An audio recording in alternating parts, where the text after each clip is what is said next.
പ്രിയപ്പെട്ടവരെ, നാം ഓരോരുത്തരും അല്ലെങ്കിൽ നമ്മുടെ അധ്യാപകർ, നമ്മുടെ മുതിർന്നവർ ഒക്കെ നമ്മോട് പറയുന്ന, നമ്മോട് കൽപ്പിക്കുന്ന ഒരു കാര്യമാണ് നീ അറിവ് നേടുക അല്ലെങ്കിൽ നീ പഠിക്കുക എന്നത്. അത് ഒരു കണക്കിന് ആലോചിക്കുമ്പോൾ വളരെ സത്യമായ കാര്യമാണ്. കാരണം ഇന്ന് സമൂഹത്തിൽ അറിവില്ലാത്തവന് വിലയില്ല. പണം പോലെ തന്നെയാണ് അറിവും. ആയതിനാൽ തന്നെ എനിക്ക് എൻ്റെ പ്രിയപ്പെട്ടവരോട് പറയാനുള്ളത്, നാം ഓരോരുത്തർക്കും അറിവിനേക്കാൾ കൂടുതൽ തിരിച്ചറിവാണ് വേണ്ടത്. തിരിച്ചറിവാണ് വേണ്ടത്, അറിവല്ല, തിരിച്ചറിവാണ്. നാം ഓരോരുത്തർക്കും എന്തൊരു കാര്യത്തിനെക്കുറിച്ചും അറിവിനേക്കാൾ തിരിച്ചറിവ് വേണം.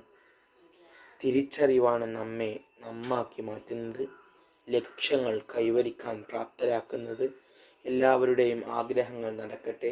ശുഭ